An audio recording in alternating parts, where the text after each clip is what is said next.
Yotox anti-moustique mooy aar mag ak ndaw ci bépp matu-matu yoo am na booy piis ci rido yére ak moustiquaire ak booy diw ci yaram. Val d'Afrique moo leen di may seen journal de la santé. mbokk yi asalaamaaleykum dal leen ak jàmm ci seen xibaaru wér-gi-yaram dañuy dem ba Sédhiou clinique communautaire ba day dalal na ay bëccëg orientation ak dépistage jàngoro ji nga xam ne moo nekk sëqët su tarsi ak it VIH sida loolu nag mi ngi am fukki fan ak benn ba fukki fan ak ñeent ci weeru novembre bii ñu nekk loolu nag ñu def ko ci pexey programme bi nga xamee ne siikat moom la ñuy xeexe tuberculose fii ci réew mi waaye tam ak ANCS di Alliance nationale des communautés pour la santé ànd ci ak direction régionale bu santé bu Sédhiou benn mébét rek lañ ci am moo di fexe ba jegeñeel askan wi faj moo xamee ne si mu mucc ayib la rawatina ñi nga xam ne seen loxo jotul seen gannaaw reportage El Hadji Moussa Dramé. ay bëccëg yi la ñu jagleel wàllu nemmeeku yaram ci lu jëm ci wàllu feebar sëkkët ñi gën xam ci tuberculose PNT ñu ngi koy amal fii ci diwaanu Sédhiou it li ko dalee fukk fan ak benn jàpp fukk fan ak ñeent ci weeru novembre bi ci lëkkaloo bi dox diggante programme national de lutte contre la tuberculose PNT ak it alliance nationale des communautés pour la santé ANCS ak direction régionale de la santé jaarale ko it clinique communautaire bu Sédhiou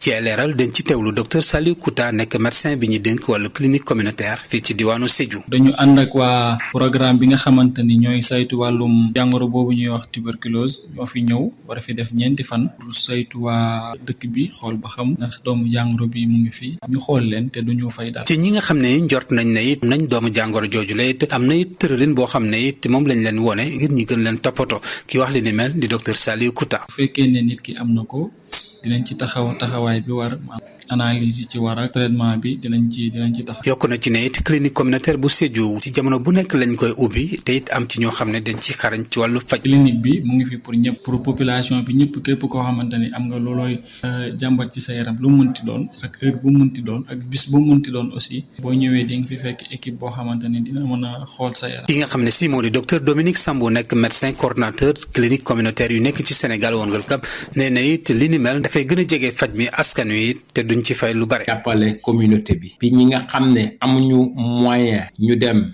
dépisté wu ñu dimbale leen bu rajo bi nga xam ne waa PNT dañuy indaale seen rajo. kenn kaa ngi nii di Sunkar Mané ñëw nemmeeku yaramam moom raftul na anam boo xam ne ci la ñuy liggéey. ñu ngi ñëw si clinique bi depuis suba ñu ngi faj nit yi rek liggéey bi baax na seen faj bi baax na. ñi nga xam ne si ñoom la ñu dénk clinique communautaire bu Sédhiou ñu ngi soññ mboolem askan wi nekk fii ci diwaanu Sédhiou ñiy farlu saa su nekk di ñëw nemmeeku ci seen yaram ndax it nekk na barab fajukaay boo xam ne dafa jege askan wi te it lu jëm ci wàllu koppar néew na lool liñ ci laaj te mu jege askan wi war a faj seeni soxla ki ci doon jokkoo ak yéen fii ci Sédhiou El Hadji Moussa Dramé Sud FM. mbokk yi fii la ñuy yem ak yéen ci seen xibaaru wér-gi-yaram jaageen jëf ñu jox leen dig daje ba beneen. Yotox anti-moustique mooy aar mag ak ndaw ci bépp matu-matu yoo am na booy piis ci rido yére ak moustiquaire ak booy diw ci yaram. Val d'Afrique moo leen doon may seen journal de la santé.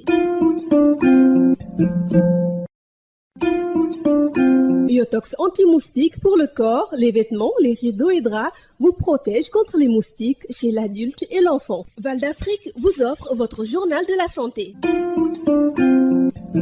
Bonjour et bienvenue dans Info Santé. Direction Sédhiou, la clinique communautaire abrite des journées d'orientation et de dépistage de la tuberculose et du VIH/Sida et c'est du 11 au 14 novembre courant. C'est une initiative du programme national de lutte contre la tuberculose de concert avec l'Alliance nationale des communautés pour la santé et la direction régionale de la santé de Sédhiou. L'objectif est de rapprocher les soins médicaux des populations, surtout celles dépourvues de moyens. C'est un reportage signé El Hadji Moussa Dramé. Ces journées d'orientation et de dépistage qui se tiennent du 11 au 14 novembre courant est une initiative conjointe du programme national de lutte contre la tuberculose PNT, de l'Alliance nationale des communautés pour la santé ANCS et la direction régionale de la santé à travers la clinique communautaire de Sédhiou.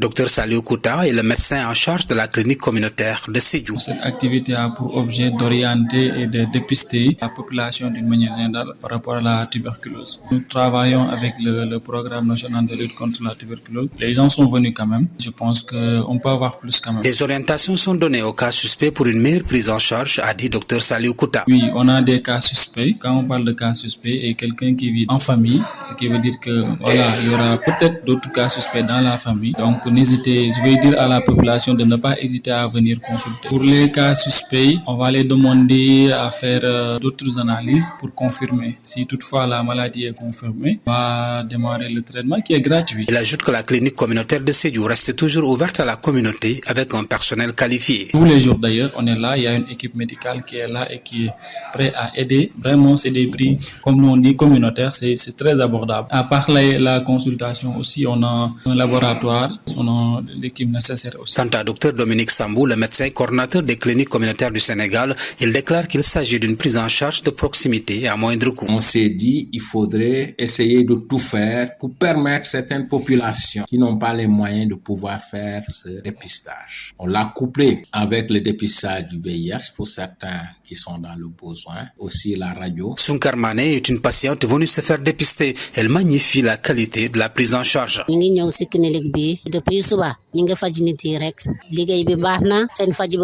Enfin, les responsables de cette clinique communautaire de Sédhiou exhortent les populations à davantage fréquenter leur établissement dont la vocation est de rendre plus accessibles les soins de santé et à moindre coût, ont-ils fait observer. Elatch Moussa Dramé, Sédhiou. Info Santé, c'est fini. Merci de l'avoir suivi. Nous vous donnons rendez-vous pour un nouveau numéro. Biotox anti-moustique pour le corps, les vêtements, les rideaux et draps vous protège contre les moustiques chez l'adulte et l'enfant. Val d'Afrique vous a offert votre journal de la santé.